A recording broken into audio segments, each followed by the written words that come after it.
네, 한미연합훈련이 시작된 가운데 오는 15일 미국의 핵항공모함 칼빈스노가 입항해 훈련에 동참할 예정입니다. 네, 갈수록 높아지고 있는 북한의 위협에 압박 효과를 낼 것으로 전망되는데요.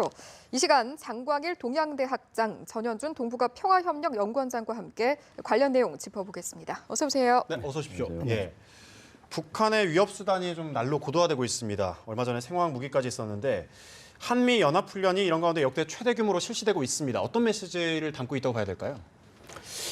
우선 잘 아시다시피 지금 안보 상황이 내우 외환의 지금 그런 엄중한 상황이 아니겠습니까? 이런 상황 속에서 지금 한미 연합 훈련이 이번 3월 초부터 지금 실시가 되었는데요. 한마디로 얘기해서 한미 연합 훈련 키리졸브 훈련과 이 포리글 훈련은 사실 어떻게 보면은 연례적이고 상당히 방어적인 성격의 훈련입니다. 금년이라고 해서 특별히 훈련을 새로 하는 것도 아니고 여태까지 쭉 해왔던 거거든요.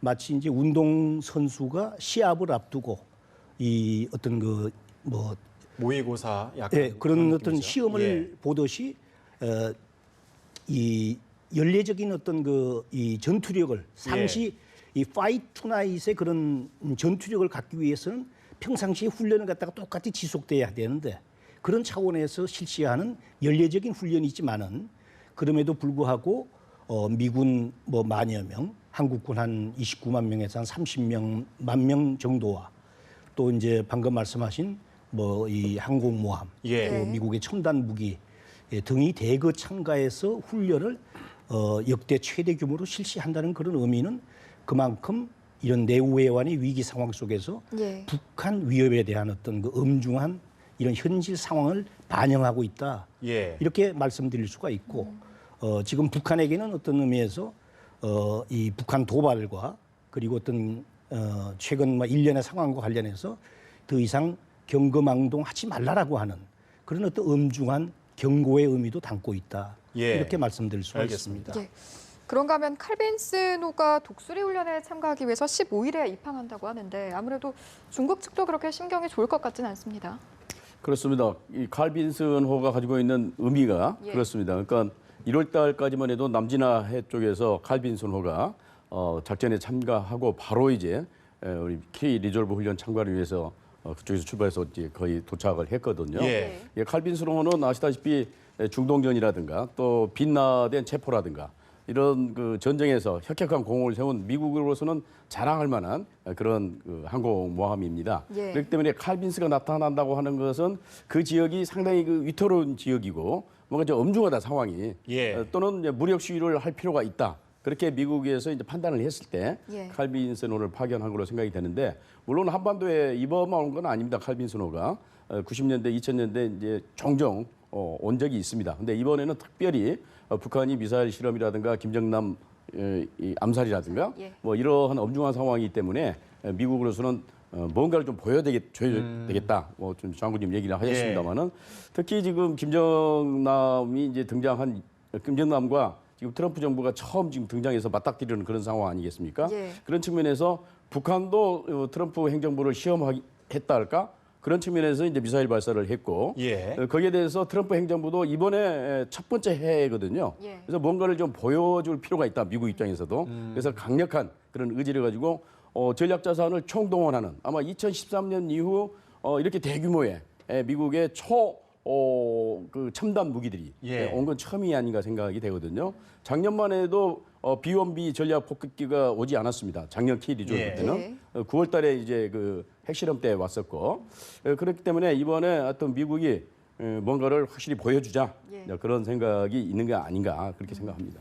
그렇군요. 또 지난달에는 한미 양국군이 함께 북한 대량 살상무기 시설을 파괴하는 훈련을 진행했다. 이런 소식이 있는데 이 역시 최대 규모라고 하네요. 이제 보도에 따르면 지난달 2월 14일부터 17일까지 경기도 영평에 있는 그 로드리게스 훈련장이라고 있습니다. 그 훈련장에서 이제 한미연합군 한 400여 명이 태스크 포스 아이언 레인저 그러니까 이제 특수임무부대 아이언 레인저라는 이런 이제 400여 명의 특수임무부대를 훈련 목적으로 만들어서 이 북한의 어떤 특정 지역을 가상을 해서 핵 미사일 시설을 아마 이제 그 찾아서 거기 가서 이 뭐 핵이나 또는 미사일 또는 아니면 화학 같은 물질을 갖다가 이 식별하고 탐색하고 이것을 갖다가 찾아서 뭔가 그 경멸하거나 아니면 이제 시설을 갖다가 봉쇄 폐쇄하는 막 이런 훈련을 하지 않았나 이렇게 생각이 되고 예. 이것은 그만큼 지금 우리에게 닥치고 있는 대량 살상 무기의 위협이 대단히 임박하고 현실적인 위협이다 하는 차원에서 이런 훈련도 과거에는 사실상 이런 훈련을 하지 않았던 것은 아닙니다만 예. 이런 훈련을 하고도 적절하게 이렇게 그 언론에 공개하는 걸로 봐서는 우리 국민들에게도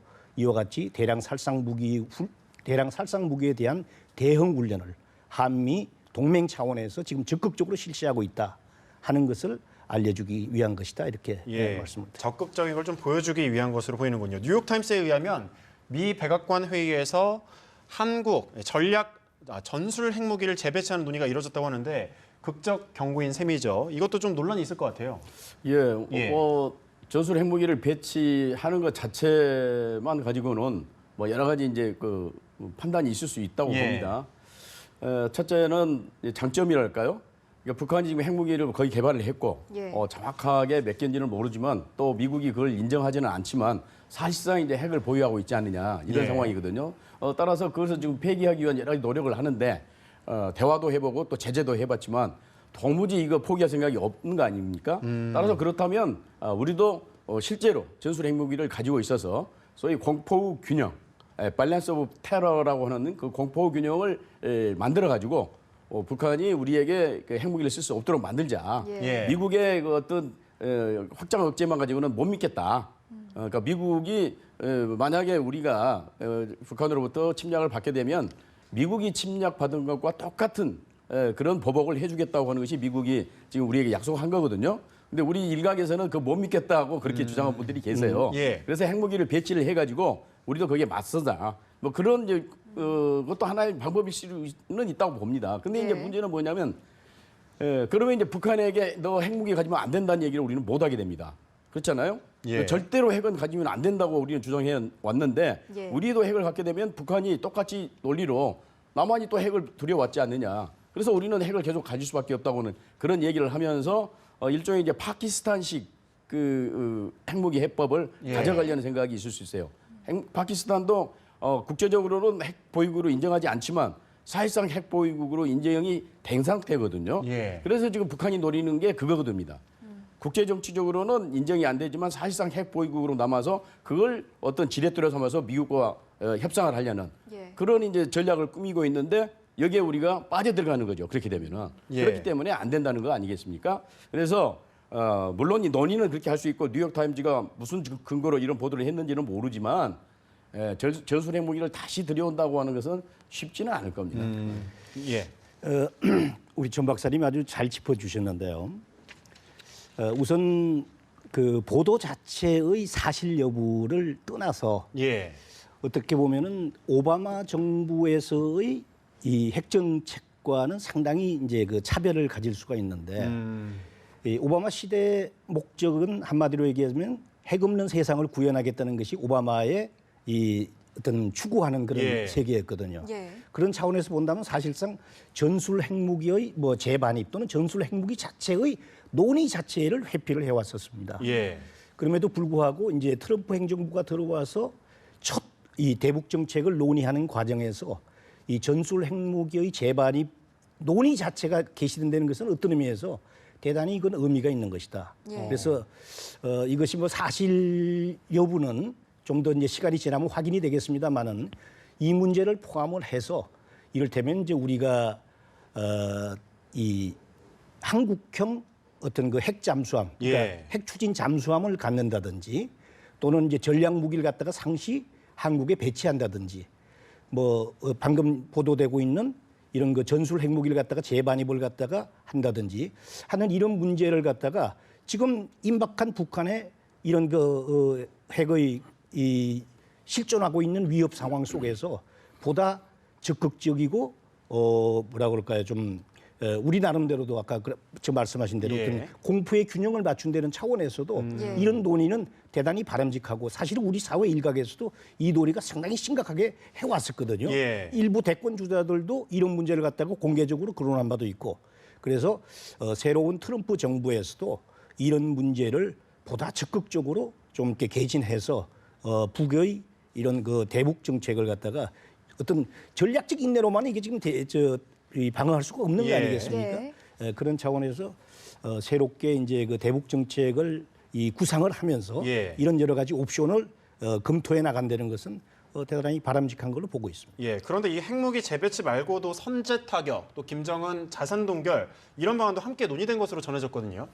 그러니까 선제 타격이라든지 뭐 자산 동결을 포함을 해서 여러 가지 옵션을 제가 볼 때 미국 표현대로 그러면 all option on the table 예. 가능한 모든 옵션을 갖다가 사용할 수 있는 방안으로서 고려를 하면서 그 중에서 이제 예를 들어서 뭐 선제 타격 같은 것은 막상 하려고 보니 실제 여러 가지 문제가 있더라 해서 하나씩 제거한다든지 예. 하는 방법으로선 그런 어떤 그 할 수 있는 가용한 방안을 전부 놓고 그 충분히 검토를 해서 미국뿐만 아니고 필요하면 한미 간에도 이런 협의를 갖춰서 이 대북 정책을 만들어 나가는 데서는 저는 대단히 바람직하다고 봅니다. 예.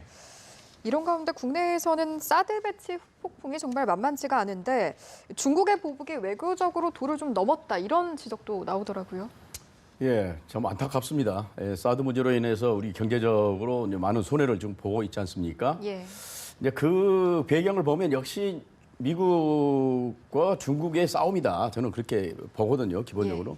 미국이 굳이 MD를 여기다 사드를 여기다 배치한다고 하는 것은 뭐 개인적으로 보면 큰 틀에서 세계적 차원의 MD 전략이라고 저는 뭐 그렇게 봅니다, 사실. 예. 근데 이제 중국은 또 미국은 설명을 하면서 이거 북한을 겨냥한 거다. 뭐 중국을 겨냥한 게 아니고 러시아 겨냥한 게 아니다. 그렇게 또 얘기를 하거든요. 예. 근데 중국은 그걸 또 안 믿는 거죠. 무슨 소리냐. 송년은 MD 하자는 거 아니냐. 결국은 그러니까 중국을 포위하기 위한 전략적으로 포기하기 위한 그런 전략 무기다. 그렇게 이제 보는 거죠. 그러면서 제일 약한 고리인 한국을 지금 공격하고 있거든요. 예. 그러니까 한미일 동맹 중에서 가장 약한 곳이 한국이라고 그렇게 생각하는 겁니다. 미국은 너무 크고 일본도 한번 때려봤는데 일본은 다 극복을 했습니다. 경제 제재를 했었는데 센카쿠 열대 때문에. 그런데 보니까 한국이 지금 조금 이렇게 힘도 없고 요즘 또 리더십도 지금 사실은 좀 안 좋은 상태 아닙니까? 예. 그래서 이제 계속 밀어붙이는 그런 형국이고 그 수단으로서 경제 제재를 하고 심지어는 교육, 한류 이것까지 차단하는 이런 식으로 해서 이제 몰아붙이고 있는 거 아니겠습니까? 근데 문제는 이제 우리 태도는 우리가 얼마만큼 거기에 대해서 이겨낼 수 있는 이제 맷집이 있느냐 이제 그런 얘기죠, 소위. 그리고 얼마나 우리 국민들이 뭉쳐서 대응하느냐 그런 건데 사실은 이 부분에 있어서 갈라져 있습니다. 사드 문제에 대해서는 배치를 해야 된다. 아니다. 조금 이 시간을 두고 천천히 하자. 이런 식으로 지금 국론이 분열되어 있는 상황 아니겠습니까? 그렇기 때문에 이것을 대처하는 데는 쉽지는 않을 것 같습니다. 다만 중국도 마냥 우리를 그렇게 때리고 죽이고 할 수는 없거든요. 자기들도 손해가 있기 때문에 또 자기들의 전통적인 외교라고 하는 것이 어느 국가를 갖다가 일방적으로 지금 북한에 대해서 그렇게 외교 정책을 펴고 있거든요. 자기들은 어느 한 국가를 설득함에 있어서 어떤 대화라든가 화해 협력 이런 걸 통해서 문제를 해결하지 절대로 압력을 가한다든가 그렇지 않는다. 그렇게 이번에 지금 리커창도 어제 얘기를 했어요. 그렇기 때문에 우리에 대해서 그렇게 눈에 보이게 제재를 가해서 국제적으로 비난을 받는 그런 행동을 하는 것은 한계가 있겠습니다만은 그럼에도 불구하고 그 기간이 얼마가 될지는 모르지만 역시 우리의 그런 인내심 또는 통합 능력 이런 것들이 매우 중요한 시점이다. 그렇게 봅니다. 예, 사실 이 사드에 대해서 이제 중국 반발은 어느 정도 이제 예상이 되지 않았습니까? 우리 정부가 근데 좀 안일하게 좀 대처하고 있다 이런 비판도 나오고 있는데요. 우리 정부의 대처보다도 중국의 사드에 대한 대응이 이것은 지금 도를 넘었고 도를 넘었다. 예. 뭐 말은 대국이라고 합니다만은 지금 하는 이런 행태를 보면은 이류 삼류 국가도 안 하고 있는 이와 같은 지금 아주 이 저질의 지금 대응을 하고 있다. 예. 이렇게 우선 말씀을 드리고요. 예를 들면은 사드는 사실은 조금 전에 우리 전 박사님이 그 어떤 미국의 MD 체계의 일환일 수 있다라는 말씀하셨는데 MD라고 하는 거하고는 사실은 조금 관계가 우리로 봐서는 없다고 분명히 밝혔습니다. 왜냐하면은 이 사드 무기 체계는 순수하게 자위용 방어용 무기입니다. 이를테면은 우리가 갖고 있는 적 미사일은 지금 고도화되고 있고 그것이 지금 곧 우리한테 닥치고 있는데 미국 주한 미군이 갖고 있는 무기 체계와 한국군이 갖고 있는 무기 체계는 패트리어트 2, 3거든요. 예. 이 무기 체계는 아시다시피 국지 지역 아주 그 전표적의 지역 표적과 고도로 봐서는 한 30km 정도까지 방어할 수 있는 범위가 안 되는 무기 체계입니다. 그러다 보니까 적의 미사일은 이 속도는 더 빨리 오고 예. 그다음에 방어할 지역은 넓고 하다 보니까 이 사드 같은 무기 체계를 갖다가 도입할 수밖에 없다라고 지금 결론을 내고 한미가 같이 지금 공동으로 도입을 하고 있는데 예. 이 무기 체계는 적을 갖다가 이를테면은 공격하는 무기가 아니고 적의 공격해오는 미사일을 잡는 요격 무기다 이거죠. 예. 그리고 이 무기 체계는 패트리어트에 비해서 이 방어의 범위가 대한민국의 약 한 3분의 1 정도 또는 2분의 1 정도의 광범위한 아주 그 이런 넓은 지역을 방어할 수가 있고 공간 지역으로는 아까 패트리어트가 한 30km라고 했지만 예. 종말 단계이긴 합니다만 약 40에서 150m까지의 범위를 갖다가 이 커버할 수 있는 거거든요. 그러니까 적의 미사일이 오더라도 최소한 한 번 또는 두 번 이상의 교전 기회를 가질 수 있다는 점에서 대단히 유용한 무기입니다. 유용한 예. 무기고 이 무기가 갖고 있는 지금 이제 레이더를 가지고 저 중국에서 이 시비를 거는 게 아니겠습니까? 예. 이 중국에서 하는 얘기가 전략적 이익을 침해한다라고 하는 애매한 말을 쓰고 있어요. 근데 구체적으로 이제 예를 들어 중국 사람 만나서 토의를 해보면은 너희가 얘기하는 이 전략적 이익을 침해하는 것이 뭐냐 구체적으로 그 말을 못합니다.